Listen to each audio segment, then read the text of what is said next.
Dan hadiah ini kita sama-sama alunkan. Pandang sekali lagi muslimat dirahmati Allah, niat ustazah untuk zikrullah. Apa itu zikrullah? Ingat Allah daripada bait-bait lagu yang telah dinukilkan ini. Tolong betulkan sikit pada rangkap yang kedua, baris yang ketiga. Kalau dengar dalam radio IKIM, dalam YouTube, khawatir komplain ustazah. Ustazah tulis kat situ dari segala dosa yang menggunung. Sedangkan bukan menggunung kalau kita dengar balik lagu tu, tapi memburu. Dari segala dosa yang memburu. Sama juga nanti kita akan ulang sekali lagi. Sila bersama-sama muslimat dirahmati Allah hayati lagu ini sungguh-sungguh. Wahai Tuhanku yang Esa, bila kenangkan qaharmu, rasa gerun di hatiku, kerana takutkan siksamu.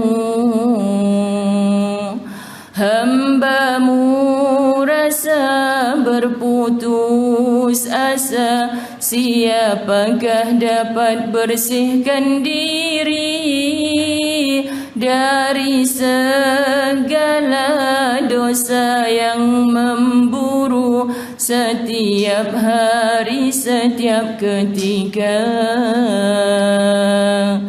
Tiga mengenang ghafarmu, putus asa tiada lagi, semangatku pulih semula, harapanku subur kembali. Ujian menimpa menekan di jiwa, tak sanggup meneruskan perjuanganku. Mihnahmu itu penghapus dosaku, mengganti hukumanmu di akhirat. Wahai Tuhanku yang Esa, bila kenangkan qaharmu, rasa gerun di hatiku, kerana takutkan siksamu. Hambamu rasa berputus asa, siapakah dapat bersihkan diri dari segala dosa yang memburu setiap hari, setiap ketika. Di waktu mengenang rahmatmu, terasa diri kurang bersyukur. Padamu harus ku memohon, moga syukurku bertambah. Alangkah susahnya mendidik nafsuku yang tidak melihat kebenaranmu. Ya Allah Tuhanku, bantulah hambamu dalam mendidik jiwaku ini. Alhamdulillah. Tu muslimat, kita seru nama Allah yang Maha Qahar, Allah yang Maha Perkasa. Muslimat dirahmati Allah, Allah dengan keperkasaannya berhak menentukan apa sahaja takdir dalam hidup kita. Ustazah selalu buat seolah-olah penulis skrip dalam kehidupan kita ni Allah yang nak melakonkan kita.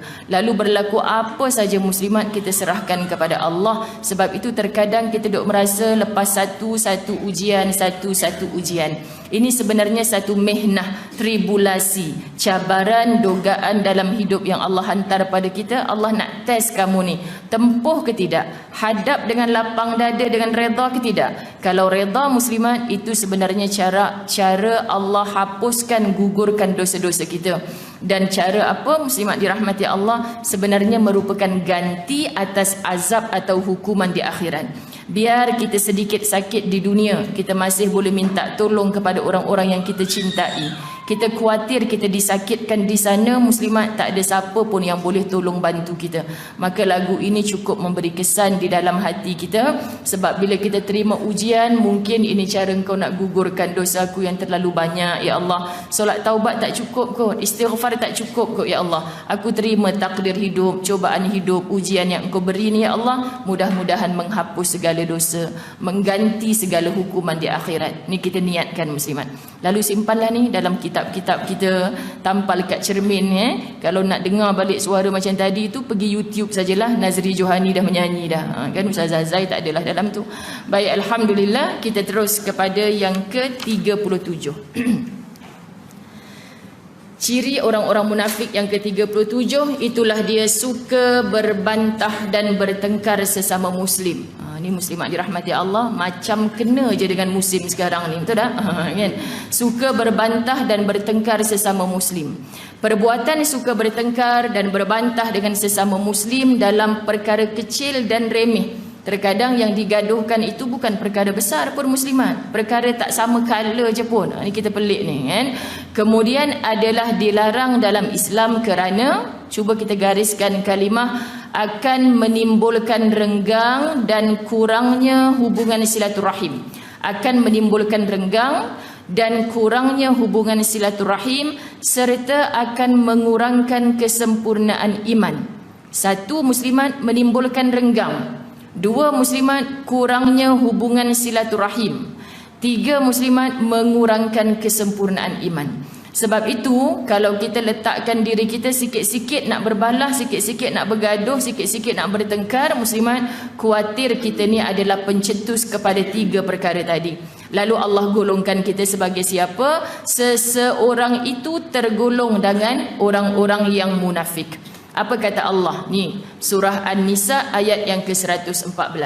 A'udzu billahi minasyaitonir rajim. La khaira fi katsirin min najwahum illa man amara bi sadaqatin aw ma'ruf.